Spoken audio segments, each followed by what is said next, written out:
오늘 복된 주일에 하나님께서 우리에게 주신 말씀입니다. 사도행전 17장입니다. 1절에서 15절까지 말씀을 제가 받들어 읽겠습니다. 그들이 암비볼리와 아볼리아로 다녀가 데살로니가에 이르니 거기 유대인의 회당이 있는지라.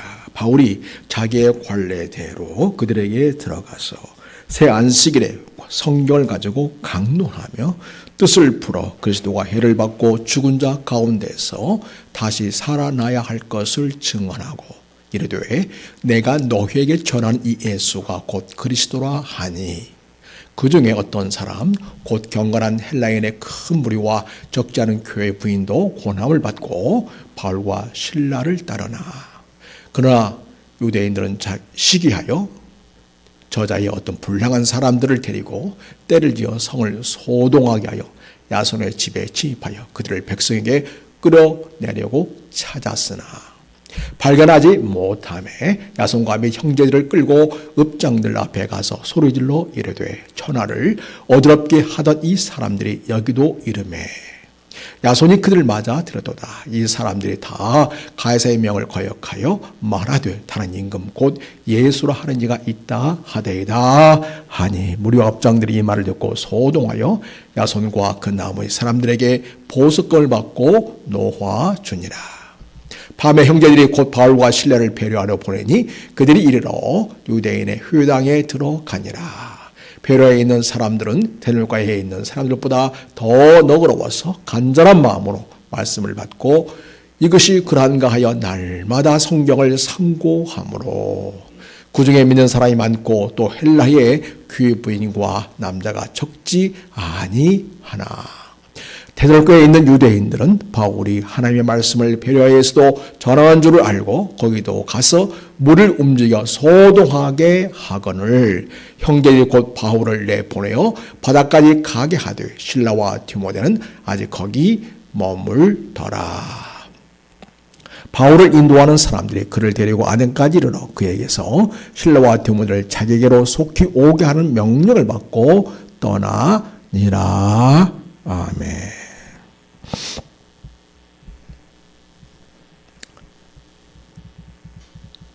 사람들은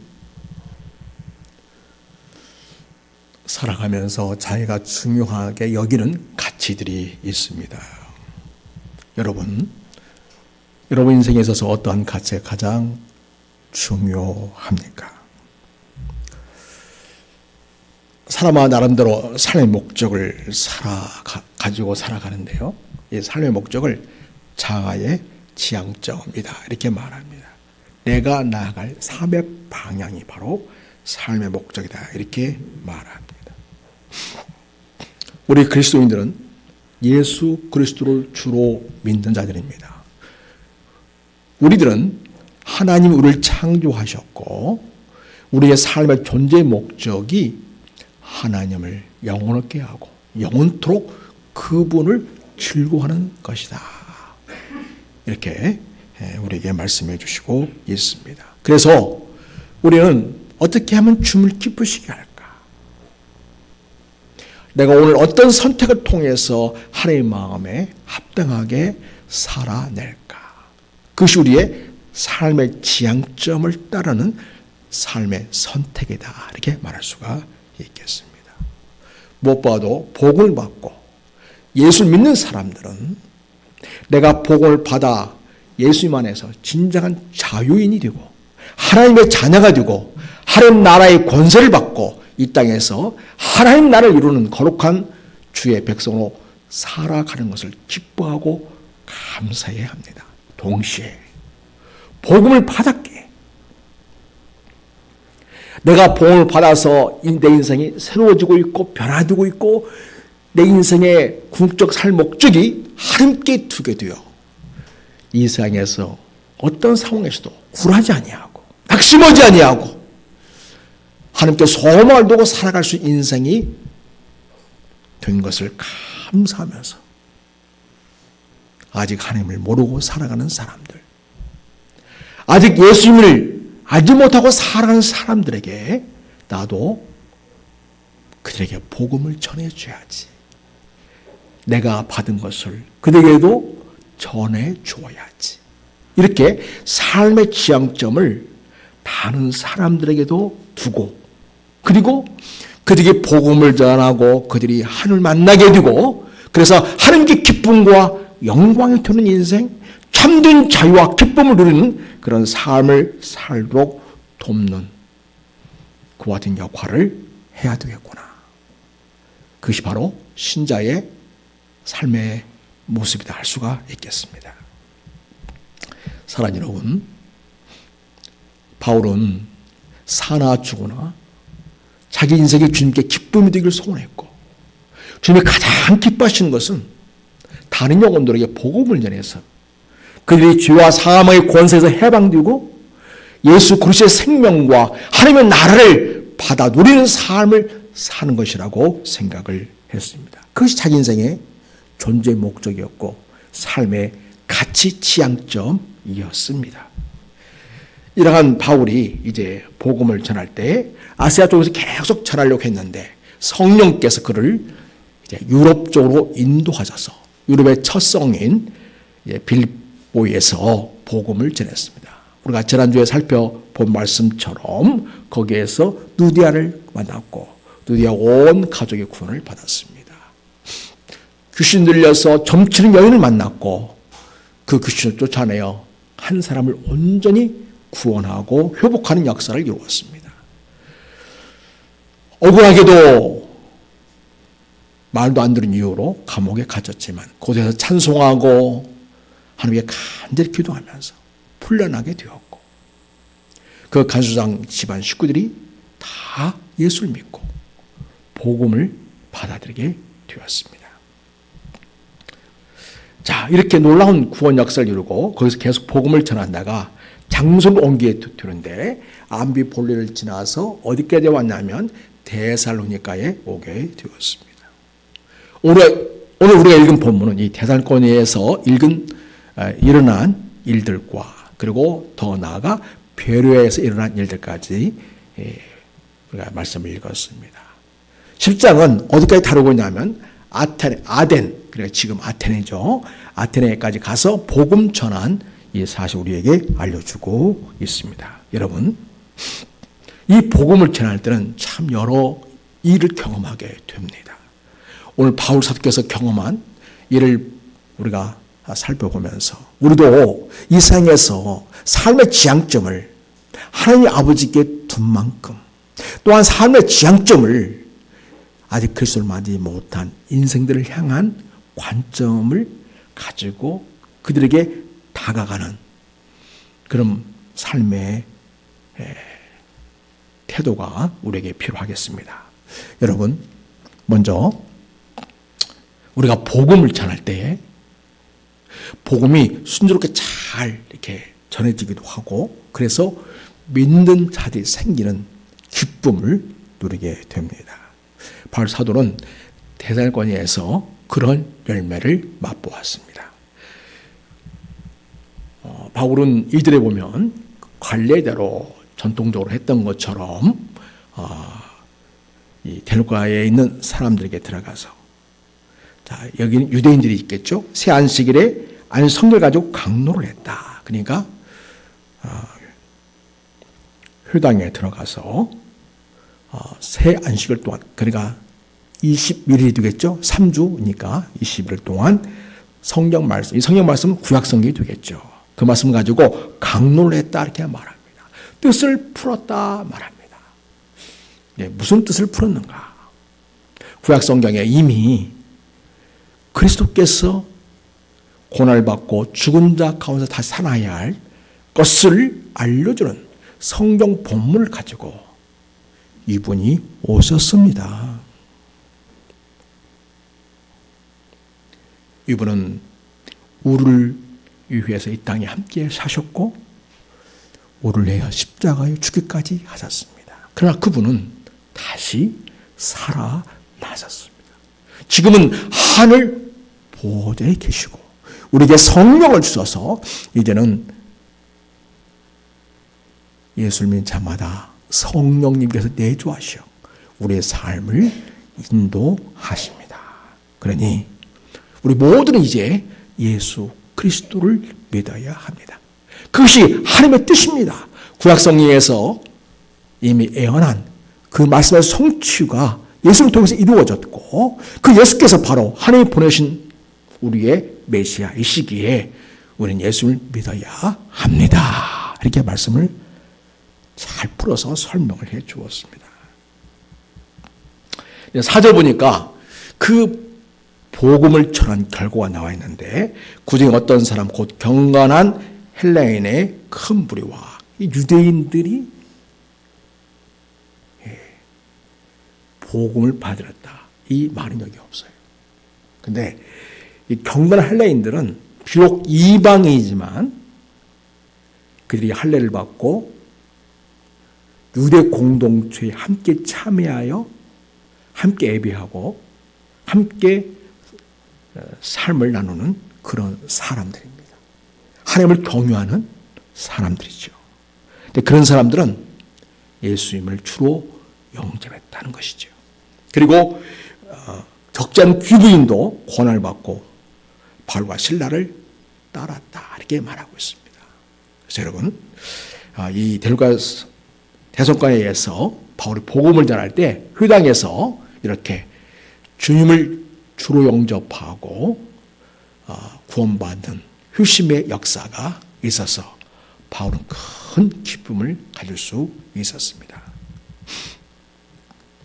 여러분, 이 대성관 성도들의 그 복을 받은 자로서의 삶이 그럼 어땠냐를 보자면 어디를 봐야 하냐면 당연히 데살로니가 전서를 봐야 되겠죠. 데살로니가 1장을 보면요, 이렇게 3절에서 말합니다. 믿음이 잘 자라가지고 너희의 믿음의 역사와 사랑의 수고와 우리 주 예수 그리스도의 대간 소망에 인내가 있는 그런 믿음으로 성장해 가고 있다는 것을 얘기해 주고 있습니다. 그리고 5절 보면 이는 너희의 복음이 너희에게 말로만 있는 것이 아니라 너희들이 이렇게 변화된 삶을 살 수 있다는 것은 바로 능력과 성령과 큰 확신으로 너희가 복음을 받게 되었기 때문이라고 말합니다. 그리고 6절 보면 또 너희는 많은 환난 가운데서 성령의 기쁨으로 말씀을 받아 의로와 주를 본받는 자가 되었다. 예수를 믿게 되면서부터 적지 않게 많은 어려움이 있었다는 것입니다.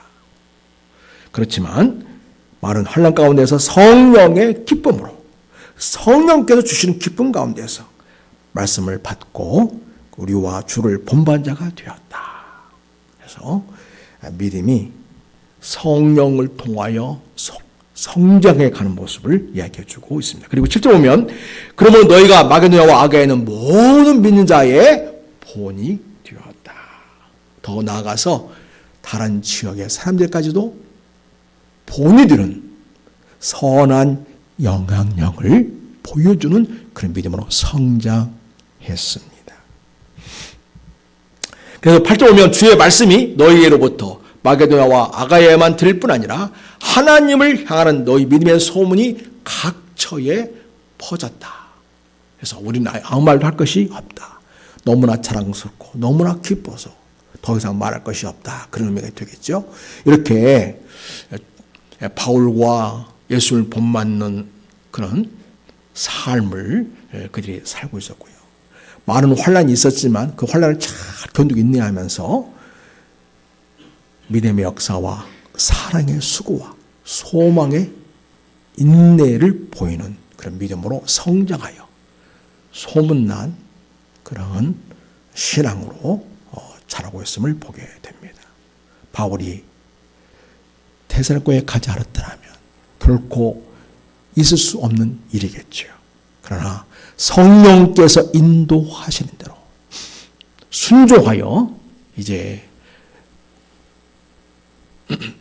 빌립보에서 데살로니가에 가서 복음을 전할 때 이런 놀라운 역사가 있게 되었습니다. 이 복음을 받은 이들은요, 그 이후에 데살로니가서 9절을 보면요, 이렇게 말합니다. 너희가 어떻게 우상을 버리고 하나님께로 돌아와서 살아계시고 참되신 하나님을 섬기는지와 또 죽은 자들 가운데 다시 살리신 그의 아들이 하늘로부터 강림하실 것을 너희가 어떻게 기다리는지를 말하니 이런 장래의 노하심에서 우리를 건지시는 예수시다. 그래서 우상을 다 버렸다는 거죠. 그리고 부활하신 예수 그리스도를 믿는다는 거예요. 그리고 다시 오실 예수님을 간절히 바라면서 주님의 재림을 소망하는 그런 믿음으로까지 성장해 있다.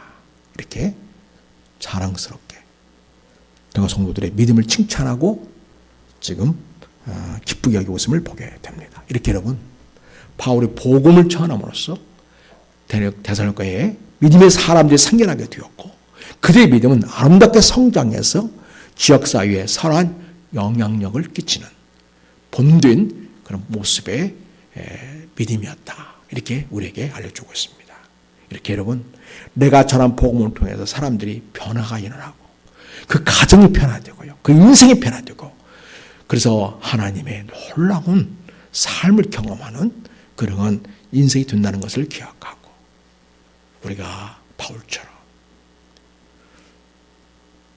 가까운 자들에게 더 나아가서 마음에 감동을 주시고 성령께서 인도하신 대로 복음 전하는 대로 살기를 바랍니다. 자, 이번에는 베로에 가서 복음을 전하게 되었습니다.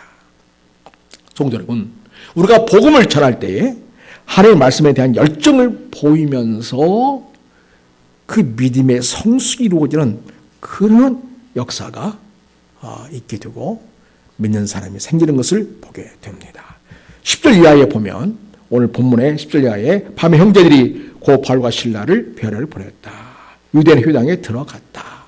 자, 그래서 11절 보면 베로에 있는 사람들은 데살로니가에 있는 사람보다 더 너그러워서 하나님의 말씀을 받은 그 마음이 너무 간절한 거죠. 열정적이었다는 거죠. 간절한 마음으로 하나님의 말씀을 받고 이것이 그러한가 하여 날마다 성경을 상고하였다. 연구하였다. 말씀을 깊이 묵상한 거예요. 바울이 한 일은 무엇입니까? 예수 그리스도의 복음을 전한 것입니다. 그럴 때에 성령님께서 복음을 듣는 자들 안에서 역사하셨기에 바울이 전한 복음을 통해서 하나님 말씀에 대한 열정을 갖고 그 말씀을 더 알고 싶어하는 뜨거운 가슴으로 날마다 성경을 상고했다. 깊이 묵상하고 연구하는 그러한 열정을 보이는 결과가 있었다고 이야기합니다. 여러분, 복음을 전한 바울은 얼마나 뿌듯하고 정말 하나님께 감사했을까요? 그 분위기가 느껴지지 않습니까? 예, 그렇습니다, 여러분. 우리가 복음을 전할 때요, 나보다 더 좋은 믿음으로, 나보다 더 성경을 깊이 연구하고 뜨거운 열정을 가진 사람들이 있다는 것을 여러분 아시기 바랍니다. 예, 그래서 여러분, 내 믿음이 부족한 내가 무슨 복음을 전해? 여러분 절대 그렇게 생각하지 마세요. 복음의 역사는 하나님이 주도해 가십니다. 성령님이 이끌어 가십니다. 그래서 여러분, 나보다 더 뜨거운 가슴과 열정과 나보다 더 말씀에 대한 뜨거운 사랑과 깊은 연구로 나아가는 사람들이 일어날 수 있다는 거 기억하시고, 여러분 아직 그리스도를 만나지 못한 사람들에게 복음을 전할 수 있게 되기를 바랍니다. 여기서 좋은 결과가 있었는데 11절 보면 그 중에 믿는 사람이 많고 또 헬라의 규보인과 남자가 적지 아니하였다. 그래서 여기서는 믿는 사람이라고 보니까 아마 유대인 중에서도 남자들이 예수를 믿게 되는 역사가 있게 된 것을 보게 됩니다. 더 복음이 진전되어 좋은 열매로 나타난 것을 보게 됩니다. 여러분, 이렇게 정말 예수를 믿고 변화되고 주님의 사람이 되는 데에서 정말 신나는 그런 일도 경험하지만요, 때때로는 뜨뜻미지근해서 우리가 조금 인간적으로는 마음이 이렇게 좀 그럴 때가 있습니다. 복음을 전할 때 관심을 보이는 듯 하지만은 결국 예수 믿는 것을 결정하지 않는 그런 사람들도 만나게 되지요. 아는 것도 많아요. 말도 얼마나 잘 듣고 또 대화하는지 모릅니다. 그런데 거기까지 그런 사람도 만나기도 합니다. 자, 어디로 그 다음에 갔냐면 아테네입니다. 그래서 아테네로 갔습니다. 여기 이 사람들은 그리스 신화에 나오는 신들을 섬기는 사람들입니다. 동네마다 곳곳마다 그 신화에 나오는 신상들이 많이 서 있습니다. 그래서 여러분 16절을 보면 바울이 아테네에서 그들을 기다리다가 그 성에 우상이 가득한 것을 보고 마음에 격분하였다 이렇게 표현하고 있어요. 그리고 효단에서는 유대인과 경건한 사람들과 또 장태에서는 날마다 만나는 사람들과 변론하였다 이렇게 아테네에서 열심히 복음 전하는 바울을 볼 수 있습니다. 그런데 그 성에 유상이 가득한 것을 보고 마음에 격분하였다. 창조주 하나님, 우리에게 구원주로 보내주신 예수 그리스도를 믿지 않으면서 사람이 만든 우상에 빠져 그 우상에게 복을 빌고 인생을 맡기는 그러한 무지한 인생들을 바라보면서 바울은 마음이 너무 아팠던 거죠. 그래서 간절한 마음으로 그들을 구원하고자 할 그런 마음으로 복음을 전합니다. 이 아테네 사람들은 말을 참 잘합니다. 아테네는 그리스 사람들은요, 철학적인 그런 사고, 그리고 철학적인 논쟁, 그리고 그것도 말을 아주 방법론적으로 잘 이렇게 배워가지고 어릴 때부터 말을 제법 또 조리 있게 잘하는 사람들입니다. 그래서 바울도 그들의 그런 특성을 알기 때문에 그들이 맞춰서 변론도 하면서 열심히 복음을 전했습니다. 18절 오면 거기 학파들이 나와요. 에피쿠로스 학파, 스토아 철학자들. 에피쿠로스는 인생은 즐기며 사는 거야. 그런 거라면 스토아 사람들은 인생은 육은 약하니까 악하니까 절제하면서 경건하게 살아가는 거야. 그런 것을 주장하는 사람들이죠. 그렇지만 세상적인 어떤 기쁨을 누리고 또 인간적으로 나름 절제하면서 의식으로 하자면 어떤 유교적인 그런 그런 그 절제의 그런 모습을 보이면서 살아가는 다양한 사람들이 그리스도에 있었음을 보게 됩니다. 거기에서 복음을 전하기 위해서 18절에서 바울과 쟁론할세. 그래서 바울도 말 잘하잖아요. 말이 이렇게 똑똑 떨어지게 발음도 분명하게 그렇게는 잘 못했던 것 같아요. 다른 데를 보면 말은 좀 그렇다. 그러는 힘이 있는데 말은 좀 그렇다. 그런 표현이 있거든요. 그런 거 보면 근데 불구하고 열심히 복음을 전합니다.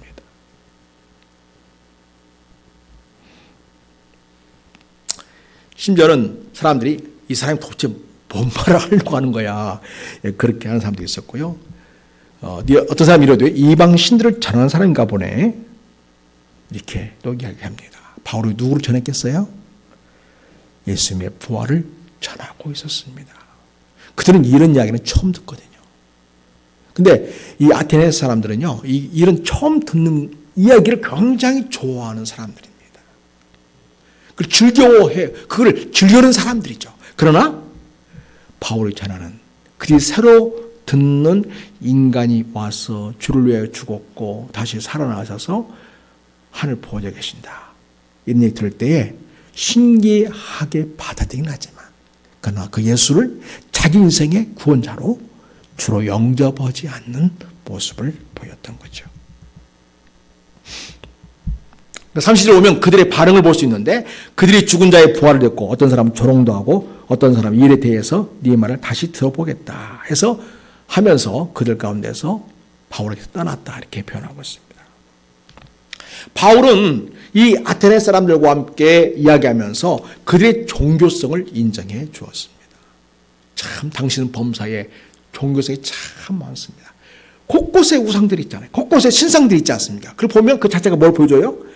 이 동네 사람들, 이 지역 사람들은 정말 종교성이 굉장히 많구나 인정해 줍니다. 그 신을 받들어 섬기고 하는 열정을 높이 평가해 줍니다. 바울은 그들의 종교적 열정과 그런 지식을 활용해서 복음을 전합니다. 22절 보면 바울이 아레오바고 가운데 서서 말하되 어떤 안 사람들아 너희를 보니 범사에 종교심이 많도다. 자, 너희를 보니까 내가 두루 다니다가 이런 신상 하나를 보았다. 알지 못하는 신에게라는 그 내 신상을 보았다. 내가 그 신상에 대해 그 신에 대해서 내가 알려주지. 그래서 알지 못하는 신은 그 신의 개념을 가지고 와서 진정한 신이 무엇인지 내가 지금부터 얘기해 주겠다 하면서 이야기를 끌어갑니다. 그러면서 바로 하나님은 바로 창조주 하나님이다. 우리가 형상을 만들어서 선별 그런 부류의 신이 아니시다 하면서 그분이 보내신 메시아를 전하게 됩니다. 심지어 이 아테네 사람이 잘 알고 있는 어떤 시인의 유명한 그 구절을 이용하면서도 또 복음을 전했습니다. 우리가 그를 힘입어 살며 기동하며 존재하느니라 라고 하는 그 신의 기운을 받아서 우리가 살고 있다고 하는 시인의 그 식규를 이용해서도 복음을 전하기도 했습니다. 그리고 결국 하나님은 공의로우신 분이셔서 심판하시는 분이신데 옛날에는 너희가 알지 못해서 그냥 하나님께서 방임했지만 이제는 너희가 복음을 듣고 이제는 그 하나님을 믿어야만 되고 그리고 너희가 그 하나님 앞에서 합당한 삶을 사는 것이 뭐냐? 바로 예수 그리스도를 믿는 것입니다. 이렇게 복음을 전했습니다. 그러니까 바울 사도는 상대방에 따라서 거기에 맞게 적절하게 대처해서 아주 뭐랄까요? 융통성 있게 그렇게 복음을 전하고 있었던 것입니다. 그러니까 우리가 복음을 전할 때 어떤 사람이 어디에 굉장히 죄가 있고 깊은 관심이 있으면 우리도 거기에 좀 나름대로 연구를 해서 같이 대화할 수 있고 또 관심을 보이고 그러면 굉장히 좋아하겠죠. 그럼 마음이 오는데 아주 효과가 있겠죠. 어느 사람은 어떤 음식에 대해서 굉장히 죄가 있고 깊은 관심이 있다면 우리가 그분에 같이 이렇게 좀 공감하면서 함께 마음과 그리고 함께 그 모든 것들을 함께 맛보면서 함께 한다면 또 굉장히 마음이 열리면서 대화하기 좋겠죠. 근데 여러분 사실 그 사람이 구원받고 받지 못하는 거 성령님이 함께 해주셔야만 됩니다. 성령님이 도와주셔야만 되는 일이죠. 그래서 여러분 전적으로 사실 구원 역사는 하나님의 역사이긴 합니다만 하나님 누구 통해서 그럼 그 역사를 이루어 가시느냐? 천사를 통해서 말하지 않습니다. 저와 여러분을 통해서 우리가 입을 벌려서 전한 복음을 통하여 인생을 구원하는 그러한 방편으로 사용해 가시고 있습니다. 여러분 이렇게 그 아테네에서 별 소득 없이 열심히 했지만 소득 없이 끝나는 듯 했습니다만 그 성경의 마지막 그 부분을 보면요. 거기에서도 복음에 반응해서 예수 믿는 자들이 있게 된 것을 보게 됩니다. 3절에 보면 몇 사람이 그를 가까이하여 믿으니 그 중에는 아레오바고 관리, 디오, 누시오와 다말이라 하는 여자와 또 다른 사람들도 있었더라. 그래서 여러분 정말 힘들게 복음을 전했습니다. 여기서는 별 소득이 없는 것 같아. 그런 생각이 들기도 했을 것입니다만 그러나 하나님이 그래도 그 중에서도 역사하셔서 마음을 열어 예수 그리스도를 주로 영접하고 구원받는 하나님의 백성이 있게 했다는 것이죠. 그래서 여러분 어떤 경우에도 실망하지 않고 복음 전할 수 있는 우리가 될 수 있기를 바랍니다. 여러분 우리가 복음 전할 때는 때때로는 뜻하지 않은 어려움을 겪을 수도 있다는 것도 우리가 알아야 됩니다. 왜냐니까 우리 예수님이 말씀하셨죠. 사람들이 너희를 미워할 거다. 왜 미워하느냐? 세상이 나를 미워하기 때문에 그렇다. 그래서 너희가 미움을 받는 거다 하면서 우리가 복음 전할 때 영적으로 민감한 사람들이 있거든요. 그리고 복음에 대해서 아주 굉장히 우리가 마음이 상할 만큼 반대하고 그리고 그거를 저지하는 사람이 또 있습니다. 우리는 그걸 미리 안다면 마음에 상처가 안 되겠죠? 내가 복음을 듣는데 왜 이런 일을 당해야지? 그렇게 생각하지 마시고 내가 복음 전할 때 이런 일도 얼마든지 있을 수 있다. 주님도 그러셨고요. 바울도 그 일을 당했고요. 우리 믿음의 선배들이 엄청나게 그런 일을 많이 당했죠. 그래서 여러분, 우리가 복음을 전할 때 어려움을 겪기도 하면서 복음 전하는 일이다라는 것을 우리가 기억해야 하겠습니다. 여러분, 5장 오면 유대인들이 시기합니다. 유대인들은 하나님을 믿는 사람들이지 않았습니까? 메시아를 기다리는 사람들이거든요. 근데 메시아가 이미 왔다. 그가 우리를 위해 십자가에 죽기까지 하셨다. 그리고 지금 하늘 보좌에 계신다 그러니까 안 믿는 거예요. 그래서 시기에서 저작거리에 어떤 불량한 사람들 데리고 와가지고 때를 지어서 성에 소동을 일으킵니다. 그리고 그러니까 바울을 반대해서 이렇게 하는 것입니다. 그리고 야손의 집에 쳐들어와가지고 그들 백성에 끌어내려고 합니다. 바울을 찾으려고 했지만 없으니까 6절에 야손과 및 형제들을 끌고 옆사람 앞에 가서 소리질러 천을 얻을까 하는 사람들이 여기에 이르렀다. 그런데 야손이 그들을 맞아들였다. 야손이 문제야, 야손이. 우리 동네가 아주 시끄럽게 됐는데 이 야손 때문에 문제가 생긴 거야 하면서 야손을 감옥으로 끌고 가는 것을 보게 됩니다. 그러면서 7절 보면 이 사람들이 다 가이사의 명을 거역하여 말하되 다른 임금 곧 예수라는 이가 있다 하되이다 하면서 말하면 황제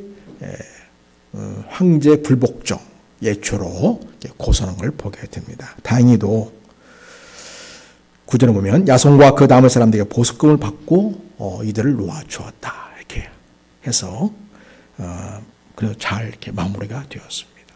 이렇게 복음을 전하는 사람이나 또 복음을 전하는 사람을 맞아들이는 사람이나 그 형제들까지도 이렇게 어려움을 겪게 되는 일을 이제 당하게 되었습니다.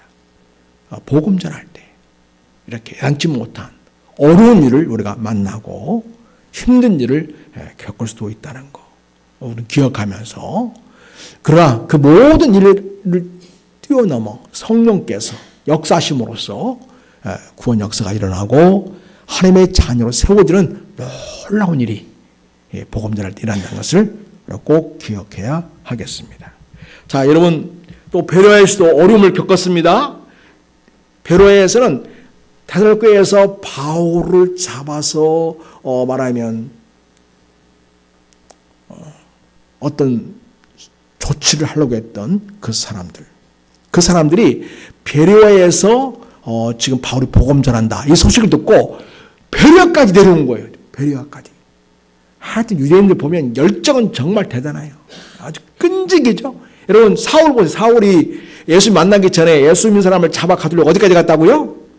다메섹까지 가지 않습니까? 남의 나라까지 가가지고 거기서 있는 사람을 잡아 가두겠다고 그렇게 보면은 야 지독한 사람들이 하여튼 열정이 좋게 말하면 열정이 대단한 사람들이고 아주 그냥 대단한 사람들입니다. 그래서 데살로니가인 유대인들이 베레아까지 내려와가지고 거기서 복음 전하고 있는 이 바울을 해치고자 했다는 거죠. 그래서 베레아에서도 전한 줄 알고 거기도 가서 물을 움직여 소동하게 했다. 난리를 친 거죠. 그러니까 형제들이 믿음의 형제들입니다. 믿음의 형제들이 바울을 내보내서 바다까지 가게 했습니다. 실로와 디모데는 아직 이제 지금 베레아에 있는 거죠. 그리고 바울이 인도한 사람들이 그를 데리고 아덴까지 이르러 그에게서 실라와 디모데를 자기로 속히 하는 명령을 받고 떠났다. 그래서 베레아에서도 험한 꼴 당할 뻔했습니다. 그런데 다행히도 민자들이 바울을 빼내주어서 이제 고린도로 이제 이동하게 되었습니다. 자, 이렇게 복음 전할 때 험한 일을 겪었던 바울처럼 우리도 이 땅에서 여기서 복음을 전할 때 때로 어렵고 힘든 일을 겪기도 하고요. 예상치 못한 위험을 당하기도 합니다. 사랑하는 여러분, 그래도 불구하고 바울은 계속해서 복음 전한 일을 향하여 달려가고 있지 않습니까? 왜 그럴까요? 자기 인생의 지향점이 하나님께 영광인데 구체적으로는 우리를 위하여 십자가에 죽기까지 우리를 사랑해 주셨고 지금은 하늘 보좌에 계신 그 그리스도를 위하여 나는 사나 죽으나 주님의 것이다 하면서 그 그리스도를 전하고자 하는 것이 그의 삶의 지향점이었다는 거죠. 그래서 어쩐지 사람에게 다가가 예수 그리스도를 전하는 것을 사명으로 알고 자기 인생 다하도록 복음 전의 열정을 보이면서 나아갔습니다. 바울은 이런 어려움을 겪었지만 낙심하지 않았습니다. 왜냐하면 복음의 씨앗을 뿌리면 하나님이 자라나 가실 것을 믿었기 때문입니다. 그리고 귀한 영혼들이 예수를 만나게 되었고 또 구원을 받게 되었습니다. 사랑하는 성도 여러분, 우리가 전도한다는 것은 복음의 씨앗을 뿌린 일로 우리가 비유할 수 있겠죠. 그 씨앗이 이제 뿌리를 내리고 자라는 것은 하나님 하신다. 이 말씀에 큰 유로가 있기를 바랍니다. 내가 열심히 했는데 아무 열매가 없어 보이는 그런 일들이 종종 많거든요. 특히 요즘 시대에는 더더욱 그렇지 않습니까? 근데 불구하고 낙심하지 않고 계속해서 우리가 복음의 씨앗을 뿌려야 할 이유는 그 열매의 그 복음 씨앗의 열매를 누가 거두신다고요? 하나님께서 거두신다는 거죠. 자라나게 하시는 하나님이시고요. 거두게 하시는 이도 거두시는 이도 하나님이시거든요. 그러니까 여러분 바울이 놀라운 영적 진리를 분명히 알고 열심히 복음의 씨앗을 뿌리고 다니는 것을 볼 수 있습니다. 그래서 바울은 복음 증거에 대해서 이렇게 이야기를 합니다. 고린도서 9장입니다. 9장에 보면 14절 이와 같이 주께서도 복음 전하는 자들이 복음을 말미암아 살리라 명하셨느니라. 그래서 우리 그리스도인은 복음 전하는 자로 사명을 알고 살아야 한다는 것을 얘기해 주고 있어요. 15절 보면 계속 지나서요. 16절에 이렇게 말씀하고 있습니다. 내가 복음을 전할 자로 장할 것이 없으면 내가 부득불 할 일이기 때문입니다. 본분이 아니에요. 본분. 마땅히 할 일이니까 부득불 할 일이니까 본분이 아니에요. 자기 인생의 본분은 복음 전하는 일이다. 그래서 우리 모든 그리스도인은 예수 그리스도의 십자가의 보혈로 조사함 받지 않았습니까? 예수 그리스도의 부활 생명을 받지 않았습니까? 지금 하늘 보좌에 계신 예수 그리스도의 은혜로 성령께서 우리 안에 내주하셔서 우리가 성령의 인도함 받으며 살고 있지 않습니까? 그렇죠? 그렇기 때문에 우리는 복음 전하는 일, 때는 힘든 일이 있어도 마땅히 해야 할 일이라는 거죠. 만일 내가 복음을 전하지 않으면 16절에 내게 화가 있을 것이로다.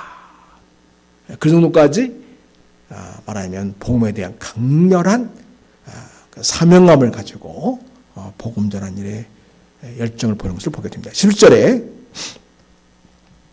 내가 내 자유로 이것을 행하면 상을 얻으려니와 내가 자유로 하지 않은 날짜라도 나는 사명을 받았노라. 그래서 내가 자원해서 기쁜 마음으로 해야 될 일도 복음 증거이고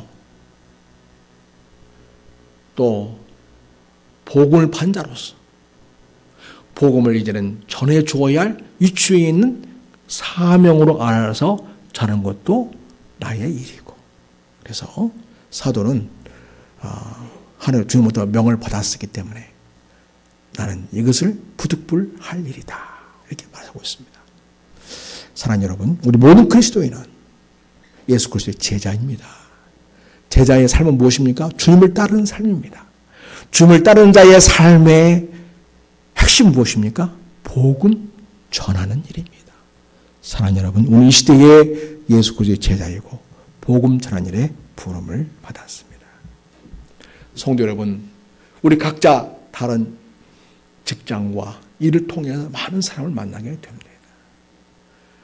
그럴 때에 단수 일을 같이 하는 사람들로만 끝날 것이 아니라 하나님이 내게 붙여준 사람들로 하시기 바랍니다.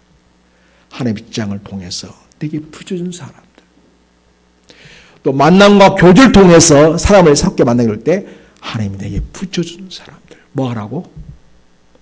복음을 전하라고 예수를 전해주라고 부준 사람들이라는 사실을 알아야겠습니다. 그래서 여러분 주님 없이 살아가는 인생들 긍휼히 여기는 마음을 가지고 위해서 기도해주고 축복하고 사랑하면서 주님의 복음을 전하는 우리가 될 수 있기를 주의 이름으로 부탁을 드립니다.